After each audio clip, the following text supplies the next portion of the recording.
सीधे चलते हैं TV9 के सत्ता सम्मेलन मध्य प्रदेश के मंच पर, जहां इस वक्त मौजूद हैं MP के पूर्व CM शिवराज सिंह चौहान। के सत्ता सम्मेलन के इस मंच पर आपका बहुत बहुत धन्यवाद TV9 को। मेरा सौभाग्य है कि आपके माध्यम से आज मैं जनता से रूबरू हो रहा हूं। मध्य प्रदेश में हम यहाँ की जनता का आपके साथ एक बहुत गहरा रिश्ता है। मामा आपको लोग बुलाते हैं, आप भी वही बहनों का, भांजे भांजियों का रिश्ता उनसे रखते हैं। लेकिन अब तो दिल्ली के लोग भी पूछ रहे हैं कि मामा दिल्ली कब आएंगे। मैं भारतीय जनता पार्टी का विनम्र कार्यकर्ता हूं। भारतीय जनता पार्टी राष्ट्रीय पुनर्निर्माण का आंदोलन है।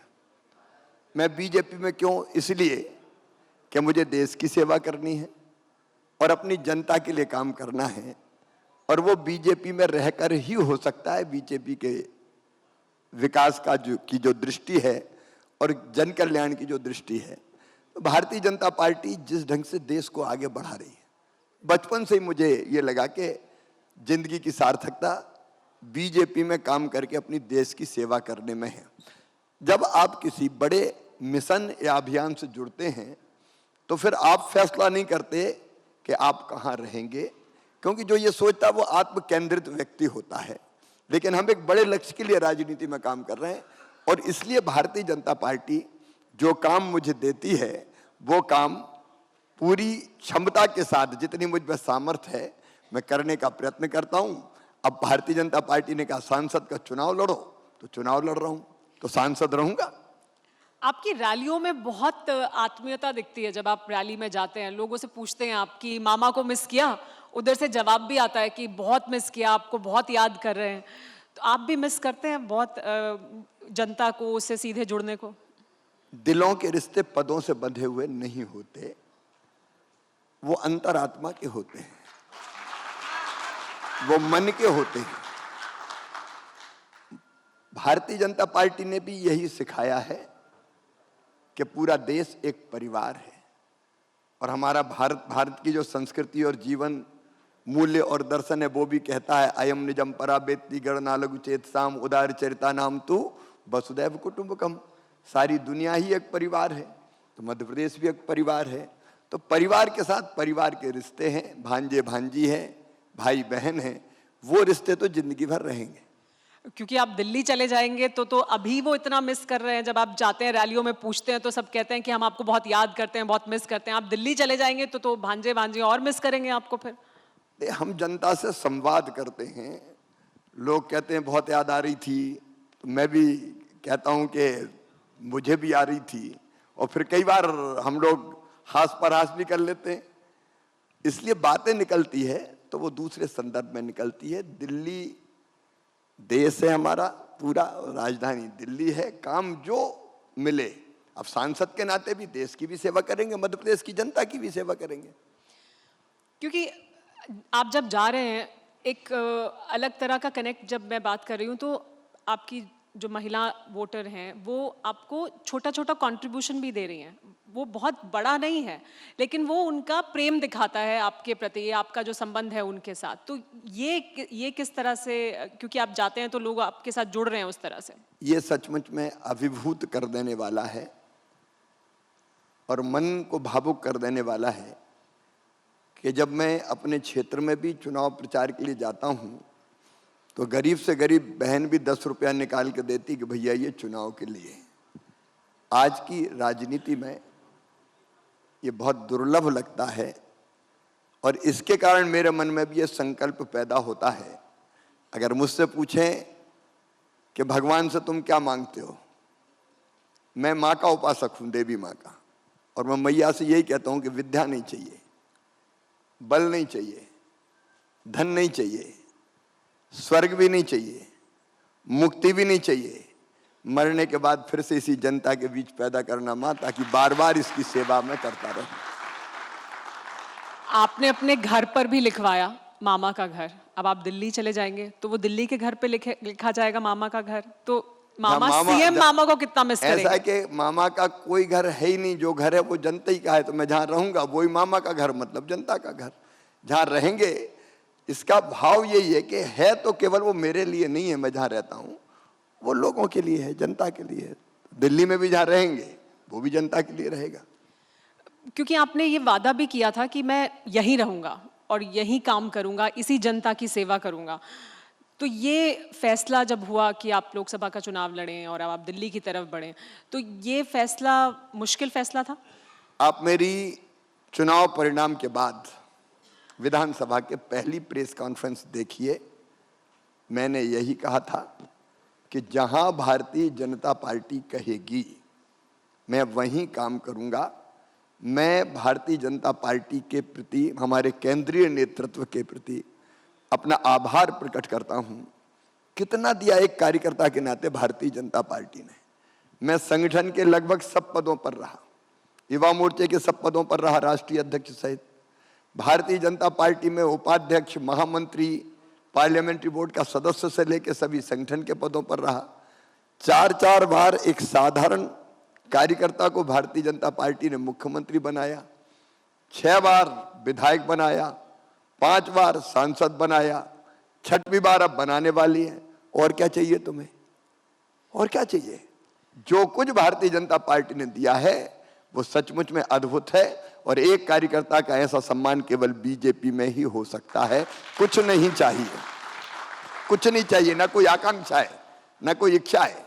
मेरा तो विश्वास है कि प्रधानमंत्री नरेंद्र मोदी जी के नेतृत्व में भारत विश्व गुरु बनेगा। एक नरेंद्र ने कहा था, स्वामी विवेकानंद ने 100 साल पहले, सुदीर्घ रजनी समाप्त हुई जान पड़ती है, महानिशा का अंत निकट है। जो अंधे हैं वो देख नहीं सकते, जो बहरे हैं वो सुन नहीं सकते, लेकिन मैं स्पष्ट रूप से देख रहा हूं भारत माता एक बार फिर अंगड़ाई लेके खड़ी हो रही है और विश्व गुरु के पद पर आसीन हो रही है। जो स्वामी विवेकानंद जी ने कहा था वो श्री नरेंद्र मोदी जी के नेतृत्व में पूरा होगा। भारत दुनिया को दिशा देगा। और मैं सौभाग्यशाली हूं कि ऐसे नेतृत्व के साथ काम करने का, ऐसी पार्टी में काम करने का मुझे अवसर मिला। अपने देश की प्रगति और जनता के कल्याण के लिए गिलहरी की तरह अपना भी योगदान दे पाए। आपने कहा कि ये एक ऐसी पार्टी है जिसने आपको बहुत कुछ दिया। तमाम 4 बार आप मुख्यमंत्री रहे, सांसद रहे, विधायक रहे और अब एक बार फिर मैदान में हैं। मांग कर नहीं चाहिए या मामा को चाहिए ही नहीं? शिवराज सिंह चौहान को अब चाहिए नहीं? मैंने बताया कि नई विद्या ने बाहुबल ना खर्चन को दाम, कुछ नहीं चाहिए।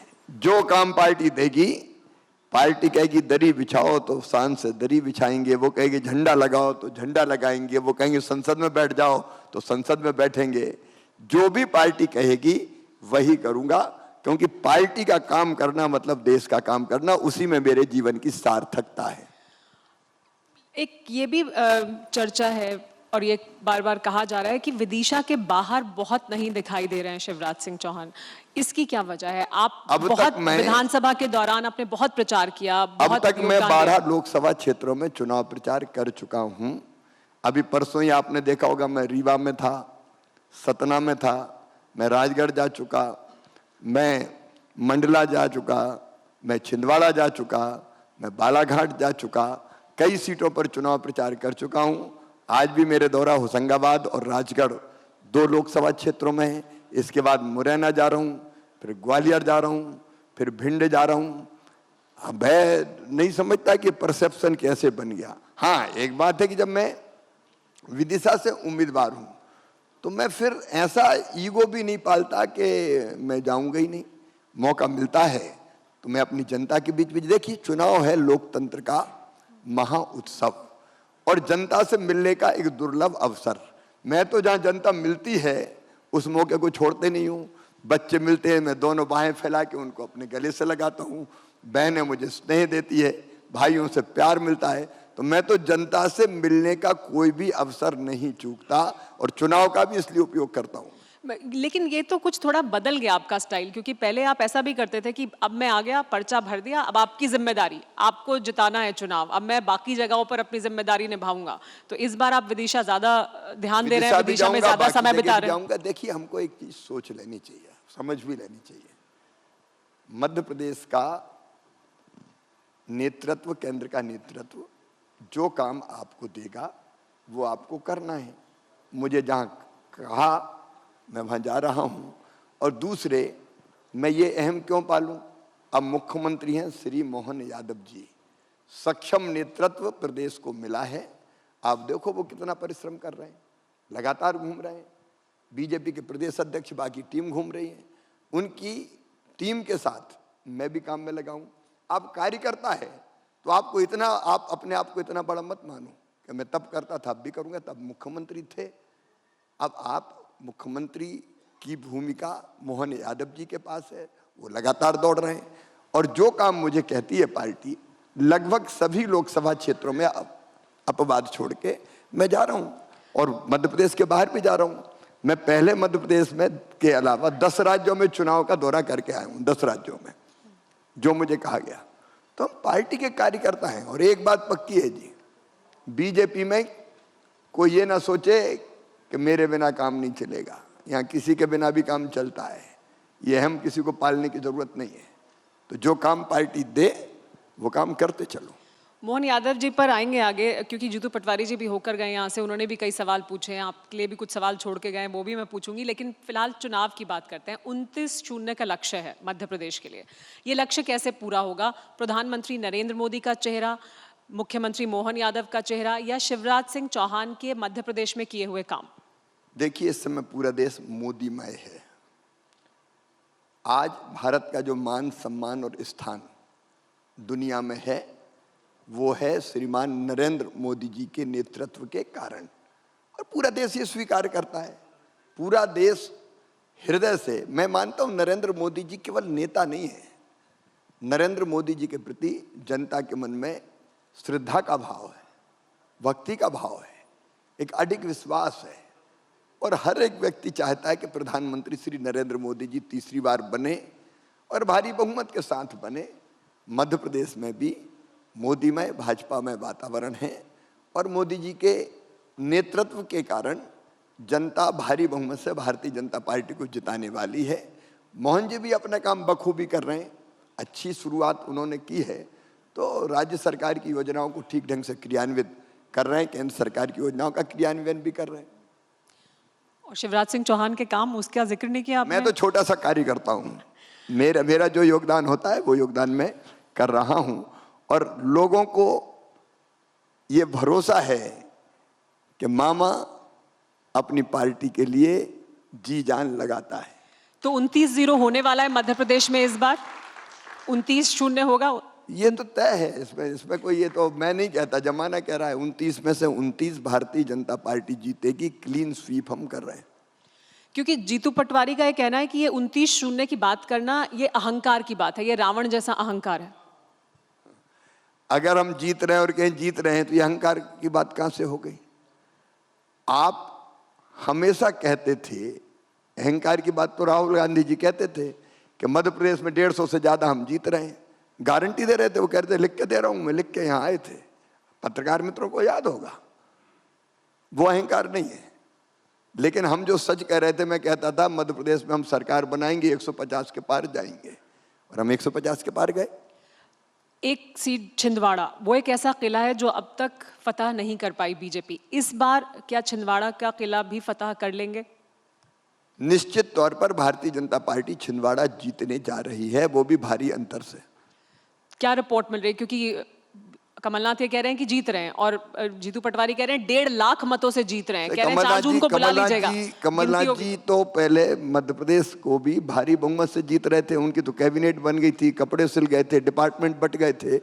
अब अगर वो ऐसा सोचते तो इसमें मैं क्या कर सकता हूँ? पहले फेज की वोटिंग के बाद, लेकिन जो मत प्रतिशत है वो ज्यादातर सीटों पर पिछली बार की तुलना में अभी तक कम है। ये जो मत प्रतिशत कम हुआ है, उसमें विपक्ष का ये कहना है कि ये मत प्रतिशत बीजेपी का वोटर है जो बाहर नहीं निकल रहा। क्या है इसके पीछे वजह? आपको क्या लगता है कि वाकई क्या बीजेपी का वोटर बाहर नहीं निकला है? और अगर नहीं निकला तो क्या वजह है? कांग्रेस कहीं नहीं है। इतनी बड़ी पार्टी, इतनी पुरानी पार्टी की ये दुर्गति हो जाएगी, इसकी कोई कल्पना नहीं कर सकता था। क्या बचा है आज मध्य प्रदेश में कांग्रेस में? ना ढोल में है, ना मदरिया में। कौन निकल रहा है काम करने? अब जाके पूछ लो कौन निकल रहा है काम करने। कमलनाथ जी छिंदवाड़ा के बाहर नहीं निकले, दिग्विजय जी राजगढ़ के बाहर नहीं निकले। निकल कौन रहा है? कितने कार्यकर्ता निकल रहे हैं? दूसरी तरफ कुछ है ही नहीं। नहीं, कह तो रहे हैं कि कांग्रेस है, लेकिन वो कांग्रेस अब बीजेपी के भीतर ही है, वहीं समा गई है। 2.5 लाख कार्यकर्ता नेता शामिल करा लिया आपने, तो कांग्रेस पार्टी तो बीजेपी में ही आ गई। देखिए, हमारी पार्टी तो देश के लिए और जनता के लिए काम करती है। मैंने कहा कि राष्ट्रीय पुनर्निर्माण का आंदोलन है। गलत फैसलों के कारण कांग्रेस के, इसमें बीजेपी का दोष नहीं है। कांग्रेस के गलत फैसलों के कारण कांग्रेस अपना अस्तित्व खोती जा रही है। अब आप एक ही उदाहरण लीजिए, मध्य प्रदेश की जनता पूछती है, मैं तो जनता के बीच में रहता हूं, जाता हूं। एक फैसला, अयोध्या में भगवान राम की जन्मभूमि पर दिव्य और भव्य मंदिर बना, प्राण प्रतिष्ठा राम लला की होनी थी। निमंत्रण कांग्रेस को भी था, लिखित निमंत्रण था। अब लिखित निमंत्रण के बाद कांग्रेस ने जो किया, ऐसा लगा जैसे बुद्धि पे बंथरा बैठ गई। जाको प्रभु दारुण दुख देही, बाकी मति पहले हर ले ही, विनाश काले विपरीत बुद्धि। लिख के ऑन रिकॉर्ड, कह के भी नहीं, लिख के कहा कि हम नहीं आएंगे, ये गड़बड़ है। अब जब तक ये धरती सूरज चंद्रमा रहेंगे तब तक ये लिखा रहेगा कि कांग्रेस ने भगवान रामलला की प्राण प्रतिष्ठा का विरोध किया था, ये लिखा रहेगा। अब ये किसको पच रहा है, ये किसको पच रहा है? बीजेपी का विरोध करते करते ऐसा लगने लगा अब तो राम के विरोधी हो गए, मोदी जी का विरोध करते करते राम का विरोध करने लगे। अब कांग्रेसी गांव में जाते थे तो लोग पकड़ लेते थे कि राम मंदिर में काहे को नहीं गए। पूरा देश आनंद उत्सव मना रहा है, आज भी केसरिया पताकाएं लहरा रही है, बहनों ने दीपक सजाए, चारों तरफ उत्सव मनाया गया, और कांग्रेस कहती है हम नहीं जाएंगे। तो ऐसी कांग्रेस का क्या होगा? कई कांग्रेस इसलिए छोड़ गएगा, ऐसी कांग्रेस में करेंगे क्या? लेकिन गलत फैसलों के कारण कांग्रेस समाप्त हो रही है, और लोगों का विश्वास जिनका भारतीय जनता पार्टी में है वो बीजेपी ज्वाइन कर रहे हैं। तो भारतीय जनता पार्टी ये थोड़ी कि हम जितने लोग हैं उतने ही रहेंगे। अगर कोई आना चाहता है बीजेपी में तो उसका स्वागत है। लेकिन कांग्रेस का ये कहना है कि वीएचपी बीजेपी का कार्यक्रम लग रहा था, जिस तरह से कार्यक्रम हो रहा था, इसलिए नहीं गए, बाद में जाएंगे। कुछ लोग गए भी बाद में, श्रीमती सोनिया नहीं गांधी, जाना राम विरोधी श्रीमती कैसे? सोनिया गांधी, राहुल गांधी चले जाते तो कांग्रेस भी शामिल हो जाती इसमें। बीएचपी भाई आपको तो निमंत्रण, राहुल गांधी को तो बुलाया ही नहीं था, राहुल गांधी को कहां बुलाया? कांग्रेस को बुलाया था, और कांग्रेस के कुछ नेता गए भी बाद में। अच्छा, बाद नहीं में तो जाना, घबरू के गए कि जनता मारेगी, नहीं जाएंगे तो क्या है। लेकिन नहीं जाने से राम विरोधी या सनातन विरोधी क्या कहा जा सकता है? आप सीधे देखिए ना, मीन मेघ निकाल के चिट्ठी लिख के आप विरोध कर रहे हो, इसको आप क्या कहोगे? क्यों नहीं आए? वही जवाब देना, क्यों नहीं आए?